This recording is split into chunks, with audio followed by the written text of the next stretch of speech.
নমস্কাৰ। এই মুহূৰ্তত অসমৰ লাখ লাখ শিক্ষাৰ্থীসকললৈ দিবলৈ ওলাইছোঁ ডাঙৰ খবৰ। তো যিসকল মানুহে ভিডিঅ'টোত ক্লিক কৰিছে অনুগ্ৰহ কৰি ভিডিঅ'টো স্কিপ নকৰি প্ৰথমৰ পৰা শেষলৈ চাই থাকিব, কিয়নো এইটো ভিডিঅ'ৰ মাজত নিযুত মইনা আঁচনিৰ এখন বিশেষ আপডেট আপোনালোকক প্ৰদান কৰিম। তো যিসকলে নিযুত মইনা আঁচনিত আবেদন কৰিছিল সেইসকলক ইতিমধ্যে অসম চৰকাৰে প্ৰদান কৰিলে নিযুত মইনা আঁচনিৰ প্ৰথম কিস্তিৰ ধন। তো এই বিষয়ত এখন বিশেষ আপডেট ইতিমধ্যে আমাৰ হাতত আহি পৰিছে। তো কি আপডেট আহিছে যদি জানিব বিচাৰে অনুগ্ৰহ কৰি ভিডিঅ'টি স্কিপ নকৰি প্ৰথমৰ পৰা শেষলৈ চাব, আৰু মোৰ চেনেলত নতুন হ'লে প্লিজ চেনেলটো ছাবস্ক্ৰাইব কৰি মোৰ লগত থাকিব। তো বলক ভিডিঅ'টো আৰম্ভ কৰি এই বিষয়ত আমি বিস্তাৰিত জানি লওঁ। তো আপোনালোকে মোবাইল স্ক্ৰীনত চাব পাৰিছে এনেকুৱা এখন আপডেট ইতিমধ্যে আমাৰ হাতত আহি পৰিছে। তো ইয়াতে লিখা আছে ৰাজ্যখনৰ প্ৰায় 2 লাখ ছাত্ৰীয়ে 6 অক্টোবৰত নিযুত মইনা আঁচনিৰ সুবিধা লাভ কৰিব।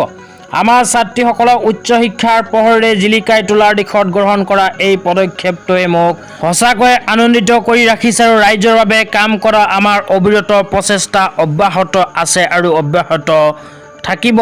তো মাননীয় মুখ্যমন্ত্ৰী ডাঙৰীয়াই এনেকৈ এখন বক্তব্য প্ৰদান কৰিছে। তো যিসকল ছাত্ৰীয়ে নিযুত মইনা আঁচনিত আবেদন কৰিছিল সেইসকল ছাত্ৰীক অসম চৰকাৰে ইতিমধ্যে প্ৰদান কৰিলে নিযুত মইনা আঁচনিৰ প্ৰথম কিস্তিৰ ধন। তো 1250 টকাৰ পৰা আৰম্ভ কৰি 2500কৈ টকা ছাত্ৰীসকলে ইতিমধ্যে লাভ কৰিলে। তো ইয়াৰ পিছত চৰকাৰৰ ফালৰ পৰা আৰু এখন আপডেট প্ৰদান কৰা হৈছে। তাতে কি লিখা আছে বিস্তাৰিত জনাই দিছোঁ। অনুগ্ৰহ কৰি ভিডিঅ'টো স্কিপ নকৰি প্ৰথমৰ পৰা শেষলৈ চাই থাকিব।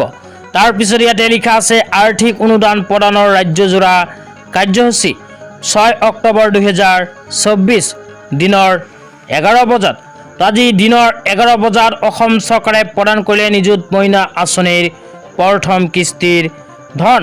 তো যিসকল ছাত্ৰীয়ে নিযুত মইনা আঁচনিত আবেদন কৰিছিল সেইসকল ছাত্ৰীক অসম চৰকাৰে 1250 টকাৰ পৰা আৰম্ভ কৰি ক্ৰমে 2500কৈ টকা প্ৰদান কৰিলে। তাৰপিছত আৰু কি লিখা আছে আপোনালোকক জনাইছোঁ, অনুগ্ৰহ কৰি ভিডিঅ'টো স্কিপ নকৰি চাই থাকিব। তাৰপিছত আৰু লিখা আছে ইয়াৰ দ্বিতীয় পৰ্যায়ত অসমত 10 লাখ ছাত্ৰীসকলক অসম চৰকাৰে নিযুত মইনা আঁচনিত অন্তৰ্ভুক্ত কৰিব বুলি ঘোষণা কৰিছে।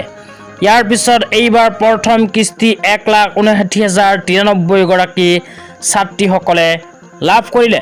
তো অসম চৰকাৰে ইয়াৰ বাবে 240 কোটি টকাৰ অনুমোদন প্ৰদান কৰিলে। লগতে দ্বিতীয় কিস্তি ধন অহা নৱেম্বৰ মাহত DBTৰ জৰিয়তে অসম চৰকাৰে প্ৰদান কৰিব বুলি ইয়াতে উল্লেখ কৰিছে। তো আজি ইমানেই, ধন্যবাদ।